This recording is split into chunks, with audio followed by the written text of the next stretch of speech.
warahmatullahi wabarakatuh. Perkenalkan, nama saya Septi Nurul Adina. Saya berasal dari instansi SD Negeri 2 Lemah Jaya. Kali ini kita akan belajar mengenai bab 2. Ayo mengenal siklus pada makhluk hidup. Ini merupakan pelajaran IPAS di fase B. Tujuan pembelajaran pada kali ini yaitu dapat menjelaskan tahap siklus yang dilalui.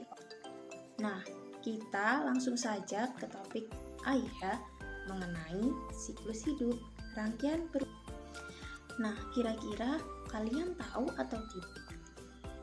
Hewan yang ada di planet bumi ini sangat banyak, atau bahkan bisa mencapai ratusan, mulai dari hewan yang kecil hingga hewan yang besar.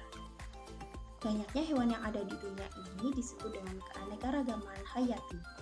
Setiap hewan yang ada di dunia ini pasti akan berkembang biak, sehingga perkembangbiakan hewan akan terus terjadi. Perkembangbiakan pada setiap hewan mempengaruhi keberlangsungan hidup hewan tersebut. Perkembangbiakan hidup setiap hewan dimulai dari embrio, proses kelahiran, proses menuju dewasa, berkembang biak, dan mengalami kematian. Salah satu ciri makhluk hidup adalah berkembang biak. Maksudnya, berkembang biak yaitu menghasilkan keturunan. Harimau Jawa adalah hewan yang dulunya ada di Pulau Jawa. Harimau Jawa dinyatakan punah pada tahun 1980 saat penduduk semakin padat, jumlah hutan mulai berkurang, hutan-hutan tergantikan dengan perumahan dan perkebunan. Harimau Jawa saat itu mulai kehilangan rumahnya. Harimau ini senang memangsa rusa, namun saat itu banyak rusa yang terkena penyakit. Hal tersebut menyebabkan jumlah makanannya pun berkurang. Selain itu, perburuan liar pun menjadi penyebab punahnya harimau Jawa ini. Habitat yang rusak, makanan yang berkurang, dan perburuan menyebabkan hewan dan keturunannya semakin sedikit. Hewan ini menjadi semakin langka sampai akhirnya disebut punah. Namun, masih ada yang meyakini bahwa keberadaan hewan ini masih bisa ditemukan karena masih ada jejak kaki yang menyerupai harimau Jawa di beberapa hutan di Indonesia.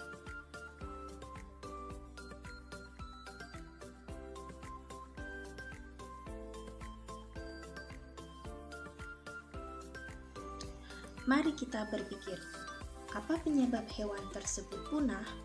Mengapa perkembangbiakan penting untuk makhluk hidup? Apa yang akan terjadi jika makhluk hidup tidak memiliki jumlah keturunan yang cukup? Yuk kita simak.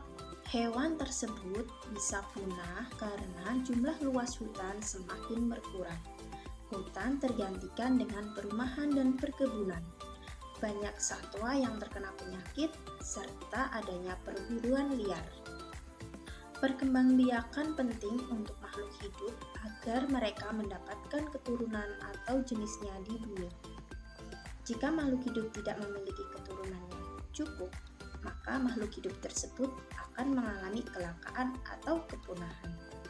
Kalian tahu kan, ada hewan-hewan yang memang sudah punah, tapi dulu memang sudah ada, seperti mamut, dinosaurus, harimau Jawa, dan lain sebagainya, di mana hewan-hewan tersebut sudah tidak bisa kita temukan lagi pada saat ini. Dan kita harus menjaga hewan-hewan yang dilindungi oleh undang-undang untuk melestarikannya. Kerusakan habitat juga dipengaruhi oleh beberapa hal, karena kerusakan habitat ini bisa menyebabkan hewan itu menjadi punah atau semakin langka. Yang pertama, karena kebakaran hutan. Yang kedua, karena perburuan liar, dan yang ketiga, penebangan hutan secara besar-besaran. Mari kita bahas materi yang pertama, berkembang biak dan punah. Apa sih berkembang biak dan punah? Makhluk hidup butuh berkembang biak untuk mempertahankan keturunan atau jenisnya di bumi. Apa yang terjadi jika makhluk hidup hanya memiliki sedikit keturunan? Makhluk tersebut akan mengalami kelangkaan dan kepunahan.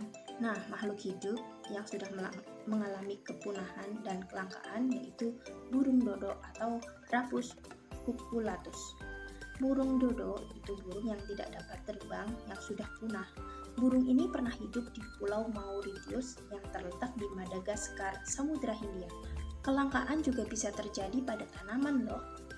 Salah satunya pada pohon cendana yang berasal dari Nusa Tenggara Timur. Kayu cendana memiliki harga jual yang tinggi. Pohon cendana banyak ditebang secara liar yang tidak diiringi dengan penanaman kembali. Sayangnya pohon ini tidak tumbuh dengan mudah. Hal tersebutlah yang menyebabkan pohon cendana jumlahnya tidak banyak lagi.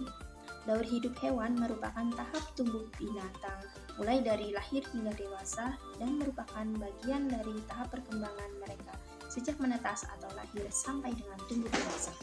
Semua siklus hidup terdiri dari bagian yang disebut tahap. Kita akan belajar mengenai siklus hidup manusia. Yuk kita lihat ada berapa tahap ya. Yang pertama yaitu tahap janin. Yang kedua tahap bayi. Yang ketiga, tahap anak-anak, dan yang keempat, tahap dewasa. Contoh siklus hidup yang selanjutnya yaitu tanaman tomat. Tanaman tomat memiliki beberapa tahapan, yaitu yang pertama buah tomat, biji dan benih, tumbuh akar dan tunas, kemudian menjadi tanaman muda, tumbuh menjadi bunga, kemudian menjadi tumbuhan dewasa. Nah, jika pada hewan, kita akan melihat tahapan dari siklus hidup kupu-kupu. Yang pertama, dari kupu-kupu berubah menjadi telur atau dia bertelur, kemudian dari telur itu menetas menjadi ulat, dan ulat itu akan bermetamorfosis menjadi kepompong, selanjutnya akan menjadi kupu-kupu dewasa. Jadi, kita sudah mempelajari apa saja ya? Yang pertama, kita sudah mempelajari mengenai makhluk hidup berkembang biak untuk mempertahankan jenisnya di bumi. Yang kedua, setiap makhluk hidup melalui yang namanya siklus hidup atau daur hidup. Yang ketiga, siklus manusia dimulai dari tahapan bayi, anak-anak, dan dewasa. Manusia dewasa dapat berkembang biak dan menghasilkan keturunan. Begitu pula dengan siklus hidup pada hewan dan tumbuhan. Mereka akan sama-sama mengawali dari fase embrio, kemudian menjadi fase anak, dan menjadi fase dewasa. Itu tadi pelajaran yang bisa kita pelajari pada kali ini. Gimana pelajarnya? Menyenangkan atau tidak? Baik, terima kasih karena sudah menyimak. Sekian dari saya.